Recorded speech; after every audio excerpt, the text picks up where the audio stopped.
Querido irmão, que Deus abençoe você, a sua casa. Estamos juntos para mais uma lição nesse dia, lição sobre a nossa revista Palavra e Vida, sobre o tema Marcas da Vida Cristã. E hoje nós vamos para a nossa lição 4. O tema da nossa lição é a marca do abandono do pecado. O texto está em 1 João, capítulo 1, verso de 8 até 1 João, capítulo 2, verso de número 2. Então, de 1,8 até o 2, verso 2, diz assim o texto: Se afirmamos que estamos sem pecado, enganamos a nós mesmos, e a verdade não está em nós.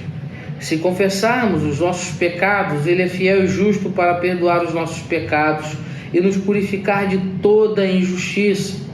Se afirmamos que não temos cometido pecado, fazemos de Deus um mentiroso, e a sua palavra não está em nós. Meus filhinhos, escrevo-lhes essas coisas para que vocês não pequem. Se, porém, alguém pecar, temos um intercessor junto ao Pai, Jesus Cristo, o justo. Ele é a propiciação pelos nossos pecados, e não somente pelos nossos, mas também pelos pecados de todo o mundo. Vamos orar? Pai querido, ó Deus, nós estamos diante da palavra do Senhor e queremos pedir, ó Deus, que o Senhor abra o nosso entendimento para ouvir a voz do Senhor. É a oração que te fazemos em nome de Jesus. Amém. Queridos, o apóstolo João está nos conduzindo de uma maneira muito didática no seu raciocínio. Na lição anterior, nós refletimos sobre a marca de uma nova conduta. E é ato contínuo que essa nova conduta do cristão vai exigir o abandono do pecado. Porque o abandono do pecado é o que vai demonstrar o verdadeiro Filho de Deus. O verdadeiro Filho de Deus é alguém que foi transformado e agora precisa se despir do velho homem, enquanto caminha em direção à esperança que agora possui. Amados, nós vamos tratar isso mais à frente em outras lições, né? Mas a nossa nova esperança ela está em Cristo. E essa esperança exige o abandono do pecado. Por isso, João vai conduzir esse caminho de maneira muito consciente, muito clara e muito objetiva. Então, algumas coisas que nós precisamos entender. O abandono do pecado passa pela natureza da consciência pecaminosa. Amados, uma realidade que nós precisamos entender e enfrentar é de que abandonar o pecado, ele só é possível quando nós reconhecemos, quando nós admitimos a sua presença, quando nós conseguimos admitir o estrago que ele fez nas nossas vidas e então confessá-lo e abandoná-lo. Nós sabemos disso, o homem é pecador por natureza. E João vai dizer isso, né? Se afirmamos que estamos sem pecados, enganamos a nós mesmos e a verdade não está em nós. João está falando da consciência da pecaminosidade do homem. João sabia que aqueles mestres do gnosticismo que estavam no meio da igreja, enganando a igreja, estavam ensinando coisas diferentes. E uma vez que ensinavam coisas diferentes, eles negavam a natureza pecaminosa. Eles diziam que a matéria era má, mas a natureza não era pecaminosa. Ou seja, a alma era boa e o corpo era mau. E essa ideia gnóstica, muito estranha, muito diferente, muito fora daquilo que é o conceito bíblico, vai permeando a igreja. João vai dizer, olha, nós temos uma natureza, precisamos ter a consciência desse pecado, aquilo que conhecemos como pecado original. O apóstolo está ensinando que o ensino do gnosticismo é um ensino falso. E isso porque aquele que não reconhece os seus pecados está enganando a si mesmo. É isso que ele diz aqui no verso 8. Nós enganamos a nós mesmos e a verdade não está em nós. Amados, nos dias atuais tem surgido muitas ideias. Tem surgido essa heresia, principalmente de uma maneira atualizada, com uma roupagem nova. Já vi pessoas afirmarem que depois de aceitar a Cristo podem praticar todos os tipos de atrocidades porque tudo está pago. A salvação está garantida e vivem uma vida promíscua, como se Cristo pudesse se relacionar com o pecado. Isso é um engano, isso é um perigo. Há ideias como ideias do universalismo, que vai negar a condenação da humanidade. Há loucuras da teologia coach ensinando que o homem é o ponto fraco de Deus. Amados, e todas essas coisas têm um sentido. O sentido de tirar de nós a consciência da nossa natureza pecaminosa, tentando tornar Deus o culpado e responsável por isso, como se o pecado fosse uma invenção. Não é. Precisamos ter consciência da nossa condição pecaminosa. Precisamos ter consciência da nossa condição de pecador. João está claramente ensinando aquilo que toda a Bíblia ensina. Nós somos pecadores por natureza, nascemos escravos do pecado. Precisamos ter essa consciência. Simon Kistemaker, que é um teólogo, vai dizer que qualquer um que não precise fazer o 5º pedido do Pai Nosso, ou seja, perdoa as nossas dívidas por achar que não tem pecado, está enganando a si mesmo. João diz isso, olha, não podemos dizer que não temos pecado. Tomar a consciência do pecado não pode ser para nós uma muleta, um salvo-conduto para se entregar ao pecado, aquilo que chamamos de síndrome de Gabriel. Eu nasci assim, eu cresci assim, vou morrer assim. Não, é justamente o contrário. O homem está cego pelo pecado e ele só vai compreender o seu estado lameado no pecado diante da luz de Jesus, através do convencimento do Espírito Santo. E aí, entendendo isso, que o Espírito Santo vai nos convencer do pecado, ou seja, da condição pecaminosa, do pecado original. Ele vai nos convencer. E, amados, esse convencimento não é discurso humano, é a ação do Espírito Santo. E João já havia afirmado isso no seu evangelho, lá em João 16:8, que diz que quando ele vier, convencerá o mundo do pecado, da justiça e do juízo. O pecado que João está se referindo em João 16:8 e aqui é o pecado original, não é uma prática especial, mas é a natureza que nós herdamos de Adão. Somente a consciência adequada da nossa real condição vai nos levar a uma transformação verdadeira, porque um pecador que não reconhece a sua condição, ele pode ser comparado a um doente. Imagina um doente que está doente, mas não aceita que tem a doença, não aceita o tratamento. Assim é o pecador que não reconhece que é pecador. Tanto o pecador quanto o doente caminha para a morte crendo que está tudo bem. Nas palavras do apóstolo João, enganam-se a si mesmo. Imagina essa cena. Alguém que tem uma doença, vai lá, faz o exame, não abre o laudo, joga fora e diz o seguinte: eu estou bem. E ele vai viver os seus últimos dias crendo que tudo está bem, sofrendo, mas afirmando para si mesmo que está tudo bem. Assim é o homem que não reconhece que é pecador. Ele está sofrendo, morrendo, mas ele se engana dizendo que está tudo bem. Lá em Provérbios 28:13, Salomão nos ensina que o que encobre as suas transgressões jamais prosperará, mas o que as confessa e a deixa alcançará misericórdia. Amados, o primeiro passo para abandonar o pecado é a consciência da natureza pecaminosa. A segunda coisa é a certeza da justificação através da confissão. E aí João caminha: se confessarmos os nossos pecados, ele é fiel e justo para perdoar os nossos pecados e nos purificar. O apóstolo João está trazendo um ensinamento que vai combater as heresias do momento. Porque se os falsos mestres ensinavam que não existia natureza pecaminosa, automaticamente não haveria o que confessar. E essa não era a verdade. E João vai mostrar o caminho. Nós pecamos. Então, essa consciência da nossa condição de pecador exige uma ação, a confissão. A confissão é a porta de entrada e marca na vida dos filhos de Deus. Eles confessam, e quando confessam, reconhecem a sua real condição.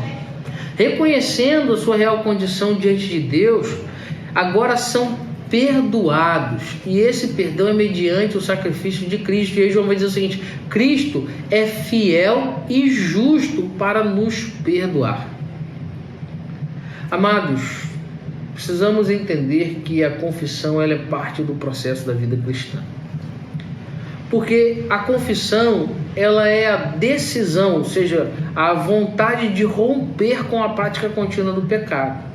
Confissão sem decisão de abandono do pecado é algo inútil, torna-se remorso.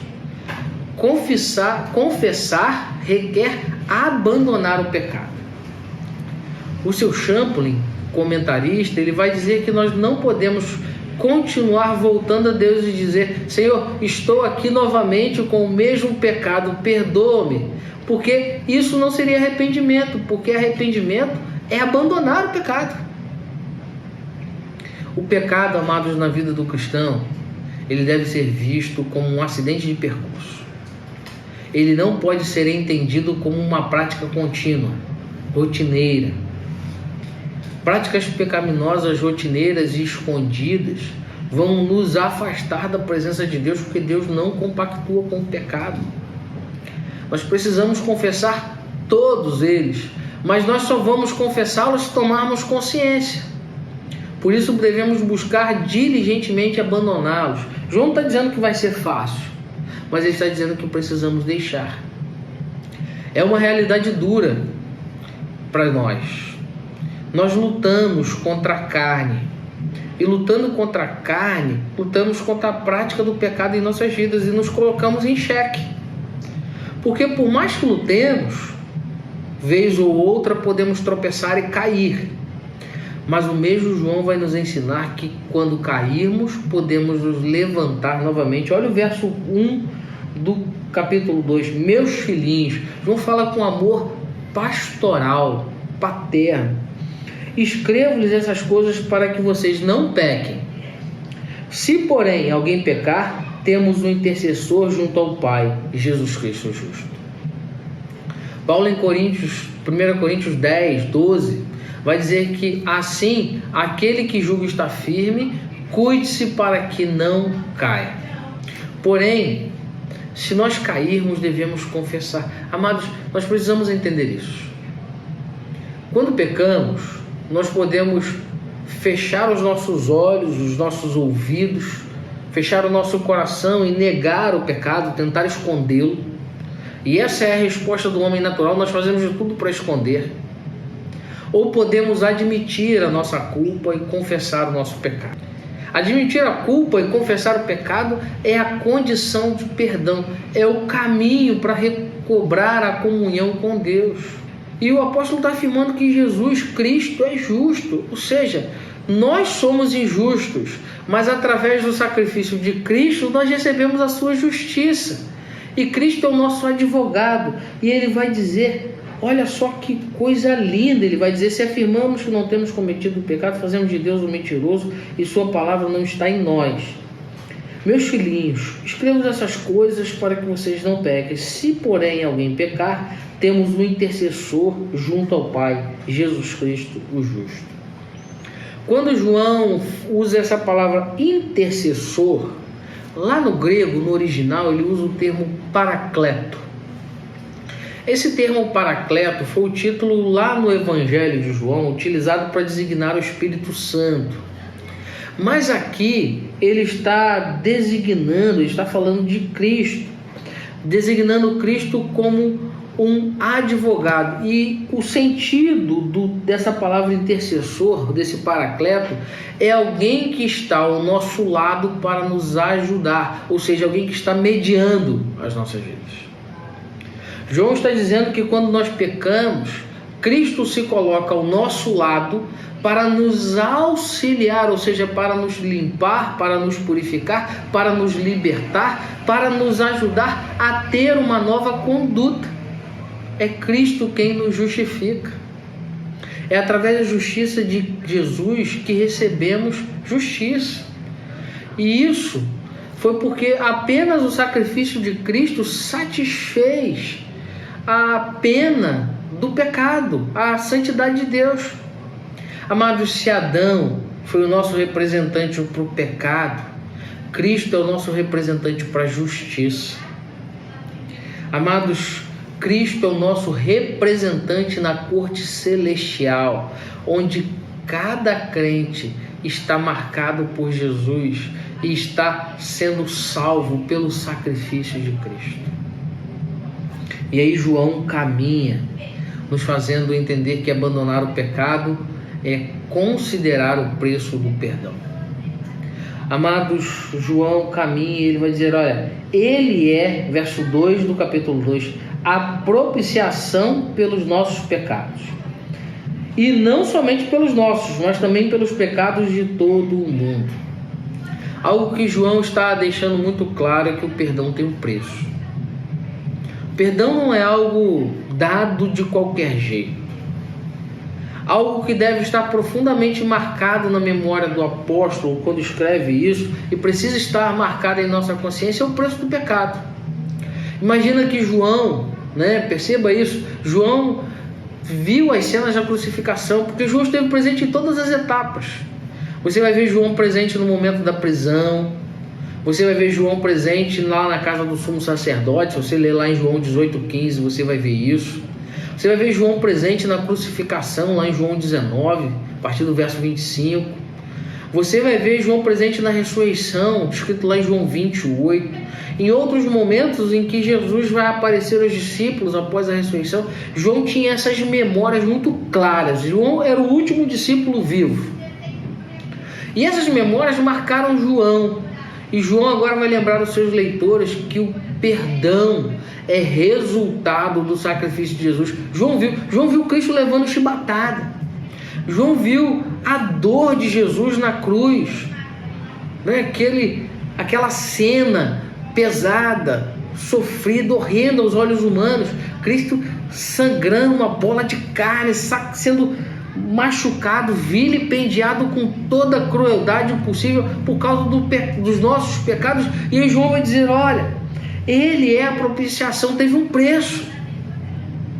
John Stott diz que o pecado, ele tem fases nas nossas vidas quando ele se estabelece como perdão. E ele vai dizer que o perdão dos nossos pecados tem duas fases principais. A primeira fase é a fase que Deus quita os débitos. E a segunda fase é que o pecado é na nossa vida uma mancha que Deus remove. João está dizendo isso, Cristo é a propiciação. Cristo pagou o preço e removeu a mancha.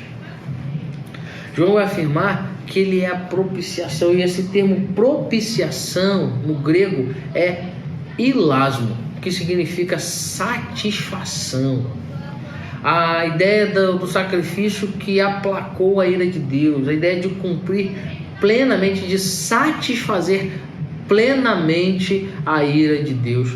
Jesus satisfez pelo seu sacrifício plenamente o preço do pecado estabelecido por Deus.